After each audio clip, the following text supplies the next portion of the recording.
Salut mes petits tazounés, j'espère que vous allez bien, j'espère que vous avez bien récupéré de Noël, que vous avez été gâtés, que vous avez vu la famille et tout ça, que ça s'est bien passé.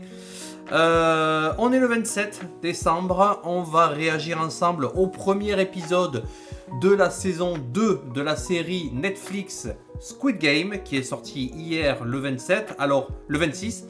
Alors on est sorti en tous les épisodes d'un coup et première surprise. Je m'étais pas renseigné outre mesure plus que ça. On a 7 épisodes. On va en reparler et on va débriefer un petit peu ce premier épisode et bien évidemment vous dire ce que j'en ai pensé. Jingle. On est avec Tazouné. Taz, comment ça va? Tu fais la sieste encore? Tu as forcé sur le foie gras, hein? Eh oui. Tu vas courir un peu, tu vas aller dehors? Les chats? Tu vas courir après les chats? Donc ce premier épisode, qu'est-ce qu'on en a pensé? On va aller à l'essentiel, puis après on va parler de l'épisode un peu plus en détail. J'ai été très agréablement surpris. Et j'ai beaucoup aimé ce premier épisode, même si il n'est pas parfait, bien évidemment, même si il y a 2-3 bricoles qui m'ont un peu refroidi, mais globalement c'est un très bon premier épisode. Dans ce sens où il fait le lien entre la saison 1 et la saison 2 et où surtout on va introduire des éléments, où on va développer des éléments qu'on n'avait pas forcément vus dans la saison 1 et qui sont tout aussi intéressants pour la compréhension du lore de cette série. On se retrouve donc 2 ans plus tard, les événements de l'île, de la saison 1, de ce qui s'est passé, avec un premier focus sur donc les deux principaux, sur le binôme de protagonistes, à la fois le numéro 456, et non, je ne vais pas dire son blaze, parce que ça va très vite me gonfler, et le policier. Le policier qui finalement n'est pas mort, hein, il est tombé d'une falaise de la hauteur d'un lit, très certainement, puisque il n'est pas mort, il est encore vivant.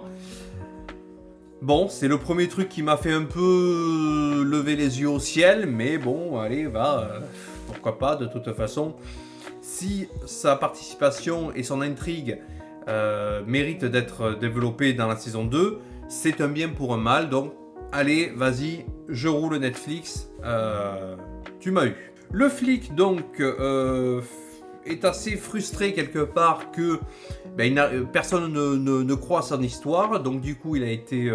alors on ne sait pas si c'est lui qui a demandé ou s'il a été redirigé à la circulation, mais il est bien d'expliquer clairement qu'il n'a pas renoncé à retrouver cette île sur laquelle se trouve son frère, le maître des jeux de la saison 1, on se rappelle, et qui est très certainement également le maître des jeux de la saison 2.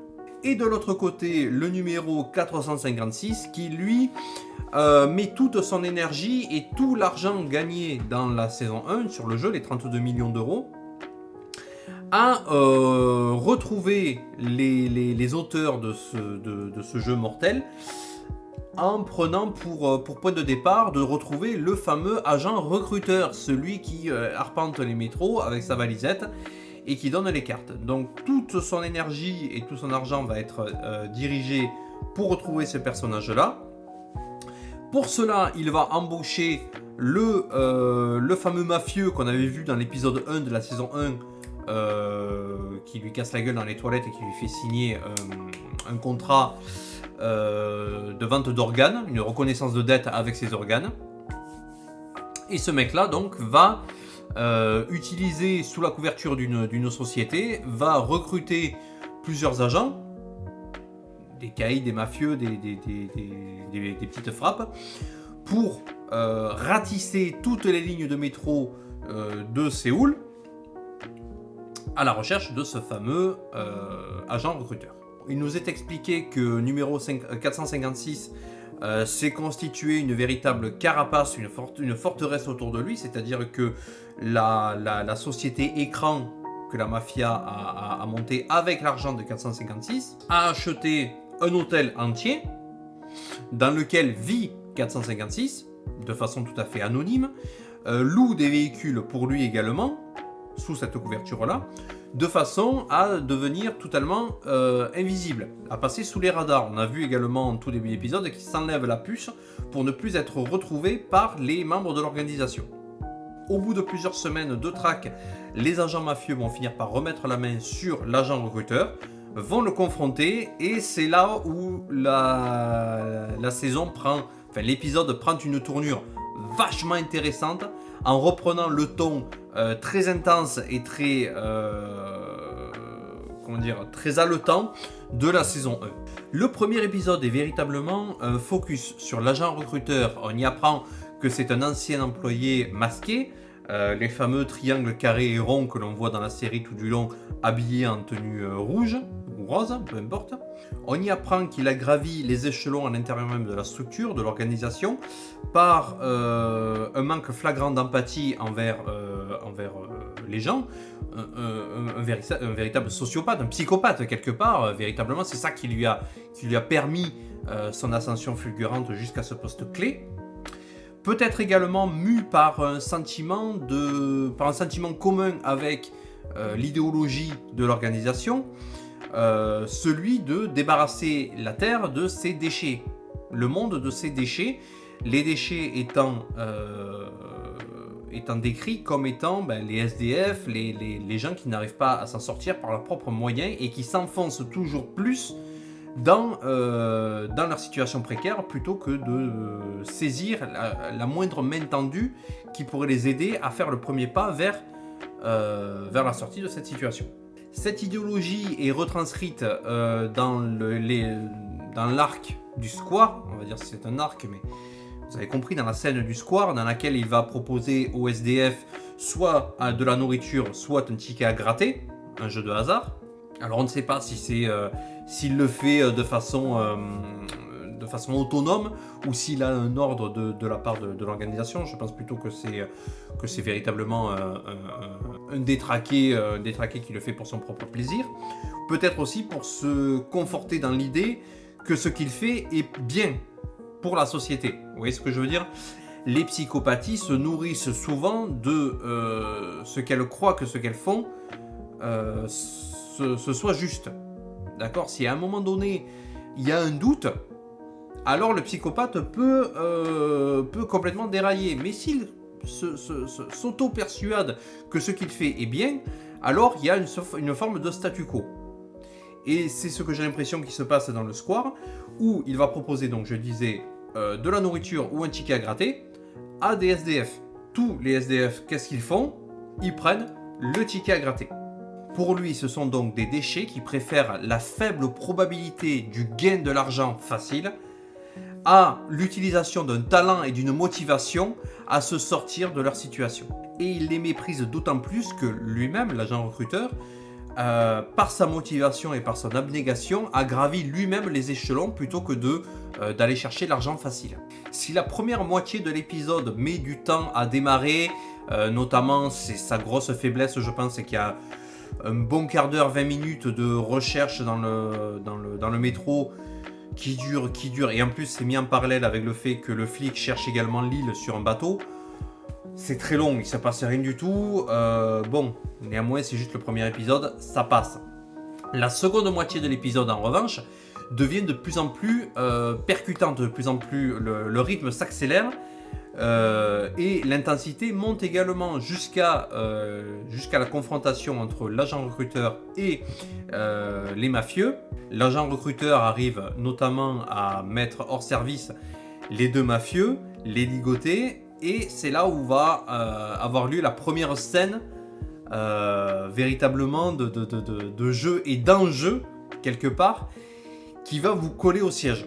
Tout est question de probabilité, mais le jeu d'acteur de l'agent recruteur est excellent parce que justement il arrive à émettre de la dramatisation, il arrive à animer quelque part le jeu et ça lui donne une dimension dramatique supplémentaire. On rajoute un huis clos, encore une fois, dans une salle un petit peu obscure. C'est génial, la scène marche, la scène fonctionne, elle est impactante.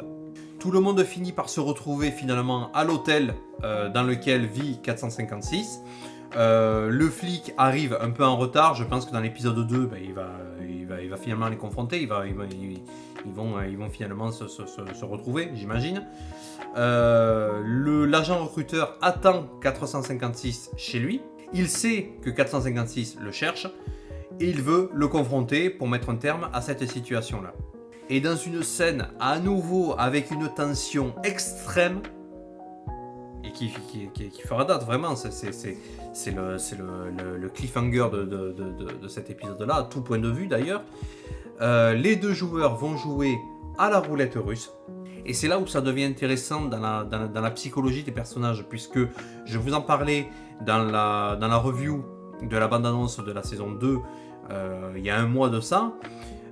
456 n'a plus peur de mourir, parce que pour lui, il est déjà mort. D'accord ? Il n'a plus envie de vivre. Son seul but, il ne vit plus que pour faire arrêter ce jeu. Donc jouer à la roulette russe avec un mec, ça ne lui fait pas peur. Qu'il ait une probabilité d'une chance sur 6 ou de 5 sur 6, c'est la même pour lui. De son côté, l'agent recruteur, il présente quand même une personnalité assez détraquée, hein. On va pas se le cacher. C'est un mec qui va suivre aveuglément les ordres de son organisation parce qu'ils partagent leur idéologie, certes, mais aussi parce qu'il s'est tellement avancé loin dans ce délire qu'il ne peut plus faire marche arrière à présent. Mais pour autant, ce qu'il cherche, et on le comprend à la fin de l'épisode, il est heureux de récupérer finalement sa liberté et de se libérer de cette emprise mentale qu'exerce sur lui l'organisation. Et c'est pour cela aussi que le personnage est impactant, c'est que sa personnalité fait complètement opposition à sa représentation physique, à sa stature, à sa droiture, le costard-cravate. C'est pour ça que le personnage marche. C'est que quand tu le croises dans la rue, tu penses le mec, bon, c'est un homme d'affaires bien droit, bien coiffé, machin. Et en fait, c'est un fada. C'est un taré complet. Et c'est pour ça que ce mec-là est impactant. Il a un jeu d'acteur, en plus, on le voit un peu plus après dans l'épisode. Il a un jeu d'acteur qui est formidable. Véritablement. Et c'est toujours comme ça lorsque tu as un personnage qui dénote à la fois de son caractère, de sa représentation, de son chara design. Et bien ce sont toujours des personnages impactants. D'accord ? C'est un petit peu le même ressort que l'humour. Ce qui fait rire, c'est la différence entre le ton et ce que tu racontes. Et encore une fois, l'épisode du Square, ça peut être interprété également dans le sens où il cherche une raison de s'arrêter en voulant se prouver que non, il y a forcément quelqu'un qui va prendre le morceau de pain plutôt que le jeu d'argent. Vous voyez ce que je veux dire ? C'est-à-dire qu'il veut peut-être se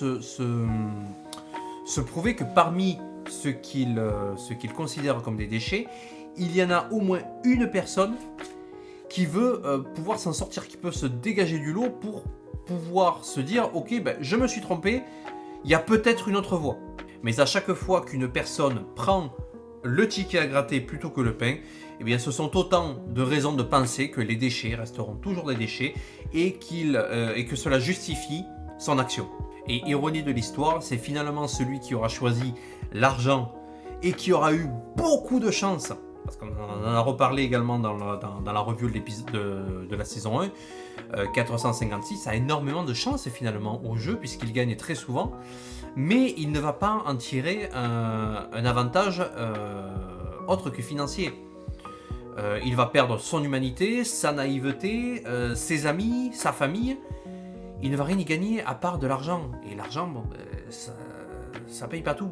Et c'est ça le message, quelque part. C'est l'un des messages de la série. L'argent n'achète pas tout. Bref, un épisode 1 qui est hyper intéressant, moi qui m'a beaucoup plu. Notamment parce que l'on développe un personnage tiers auquel on ne s'attendait pas, en fait. On s'attendait à tout sauf à ce que l'on développe le personnage du recruteur. On reste dans le ton également de la saison 1 avec un huis clos, avec des jeux, avec du suspense, avec de la tension. On est collé au siège, on se dit mais bon vas-y le suspense, c'est vraiment une série à regarder. Il faut pas être spoilé quoi, parce que sinon tu perds tout l'intérêt, tu perds tout l'attrait de la série. Tout repose là-dessus, c'est sur le suspense finalement. Donc évitez les spoils. Moi-même j'en parlais avec One Piece récemment. Le spoil, ça commence où? Ça commence dans les vignettes sur YouTube et dans les titres des vidéos YouTube.